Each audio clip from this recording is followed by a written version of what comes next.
ከትግራይ ሰራዊት አመራሮች አውንታዊ ምላሽ አላገኘንም። የትግራይ ዲያስፖራዎች ጋር ግን አብረን ለመስራት እየተደራደርን ነው ያለው የትግራይ ጊዜያዊ ምክር ቤት ሲሆን ብልጽግና የወልቃይትን አስተዳደር የሴራው ማስፈጸሚያ አድርጎ እየተጠቀመው ነው። ከዚህ በተመሳሳይ ደግሞ ምዕራብ ትግራይ ተፈናቃዮች አምስተኛ ክረምትን ዝም ብለን አንከርምም በማለት የተለያዩ ቦታዎች ለአቤቱታ እየተንቀሳቀሱ ነው። ሁሉንም በዝርዝር እናየዋለን። አብራችሁ ቆዩ። ይህ በቅርቡ የተቋቋመው የትግራይ ጊዜያዊ ምክር ቤት ሁለተኛ መደበኛ ስብሰባውን ያደረገ ሲሆን ጊዜያዊ ምክር ቤቱም የምክር ቤት አባል ሆነው መስራት ሲገባቸው ግን ያልሆኑ የትግራይ አደረጃጀቶችን ጥሪ ያቀረበ ሲሆን ምክር ቤቱ አሁን ባለበት ሁኔታ የፖለቲካ ፓርቲዎችና የተለያዩ ድርጅቶች አካላት ገብተው መስራታቸውን አረጋግጦ የትግራይ ሰራዊት ወይም ቲዲኤፍ የምክር ቤት አባል እንዲሆኑ ጥረት እያደረግን ነው፣ ነገር ግን አዎንታዊ ምላሽ አላገኘንም ብለዋል። በተጨማሪ የትግራይ ዲያስፖራዎችን በተመለከተ አብረው እንዲሰሩ ተደራደርን ነው ያለ ሲሆን በመጨረሻም የጊዜያዊ መስተዳድር አመራር ሆኖ የተሾሙ አካላትን በራስ ፍላጎት መተካትና ማህተም መቀማት ለማሸማቀቅ የሚደረግ ሙከራና በጊዜያዊ መስተዳድሩ ሹመት ከተሰጣቸው ውጭ በግለሰቦች የሚሰጥ ሹመት ህገወጥ ድርጊት ስለሆነ በአስቸኳይ ሊቆም ይገባዋል ያለ ሲሆን ይህ በእንዲህ እንዳለ ብልጽግና የወልቃይትን አስተዳደር የሴራው ማስፈጸሚያ አድርጎ እየተጠቀመው ነው። ከዚህ በተመሳሳይ ደግሞ ምዕራብ ትግራይ ተፈናቃዮች አምስተኛ ክረምትን ዝም ብለን አንከርምም በማለት የተለያዩ ቦታዎች ለአቤቱታ እየተንቀሳቀሱ ነው።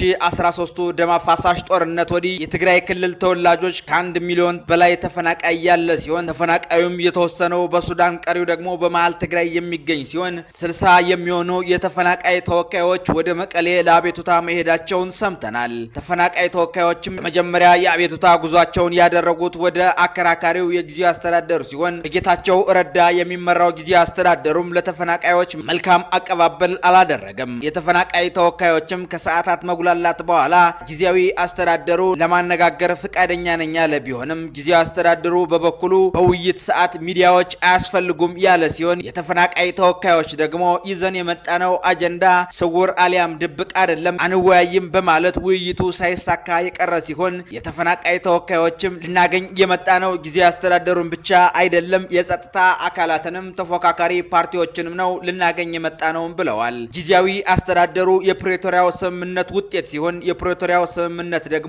የትግራይን የግዛት አንድነት ማረጋገጥና ተፈናቃዩን ወደ ቀዮ መመለስ ቢሆንም ለዓመታት የማይጨበጥ ተስፋ ከመስጠት የዘለለ ግን ወደ ቀያችን ሊመልሰንና ከረሃብና ከእንግልት ግን ሊገላግለን አልቻለም በማለትም ጊዜያዊ አስተዳደሩን ትችት ሰንዝረውበታል። ታዲያ የ2013 ደም አፋሳሽ ጦርነት ለትግራይ ተወላጆች ከቀዮና ከደመቀ ቤቱ ለመልቀቅ ሲዳረግ ለሰቲት ሁመራ አስተዳደር አመራሮች ደግሞ ምቹ ሁኔታን ፈጥሯል። በነ አሸተ ደምለውና በነ ኮሎኔል ደመቀ ዘውዱ የሚመራው ዞን ላለፉት ዓመታት መንግስት እውቅና ይስጠን በሚል ለአገዛዙ ትችት ሲዘነዝሩ የቆየ ቢሆንም ከቅርብ ጊዜ ወዲህ ግን በፋኖና በአገዛዙ የተፈጠሩ ልዩነቶች ወደ ጦርነት ሲያመሩ ግን ሀሳባቸውን ቀይረው የአገዛዙ ቀኝ እጅ ሆነውም እያገለገሉ ነው። ዋናው ቁም ነገሩ ከዚህ ላይ ነው። የብልጽግናው መንግስት ወልቃይትን አስተዳደር በነ ኮሎኔል ደመቀ ያስቀጠረው ለአማራ ህዝብ አስቦ ነው ወይስ ለራሱ ፖለቲካ አስቦ ነው የሚለውን ልናየው እንወዳለን። አገዛዙ ሰቲት ሁመራ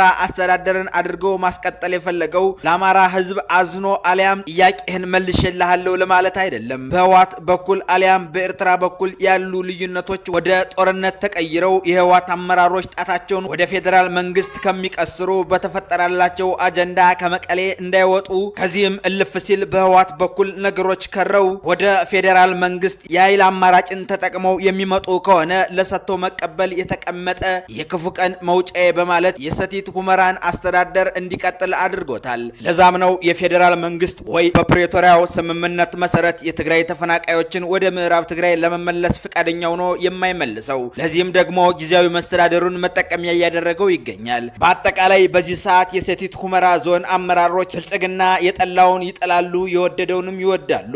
ለዚህ ማሳያው ደግሞ ትላንት ዞኑ እንዲመሰረት መስዋዕትነት የከፈለውን ፋኖን በወልቃይት መሬት በነጻነት እንዳይንቀሳቀስ አድርገውታል። ከዚህ ቀደም ከሁመራ ወደ ኤርትራ የሚገቡ ሸቀጣሸቀጦች በክብር ሲገቡ እንዳልነበረ ከቅርብ ጊዜ ወዲህ ደግሞ ኮንትሮባንድ እየተባሉ መወረስ ጀምረዋል። ለዚህም ነው ብልጽግና የወደደውን ይወዳሉ፣ የጠላውን ይጠላሉ የምንለው። በዚህም ወቅት አንድ የኤርትራ ናፍቃ በኢትዮጵያ በ8 ብር እየተመነዘረም ይገኛል።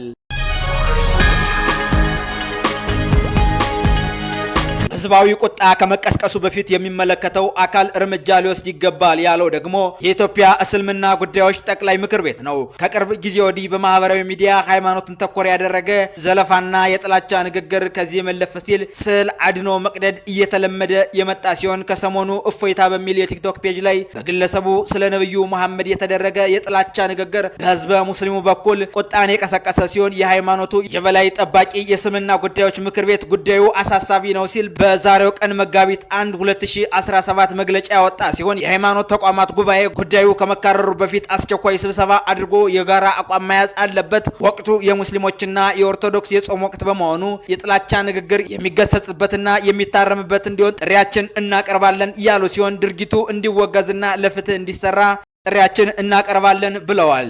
እኒህንና መሰል መረጃዎች እንዲደርሰው ቻናላችን ሳብስክራይብ ማድረግ አይዘንጉ። ይህ ኢትዮ ማለዳ ነው።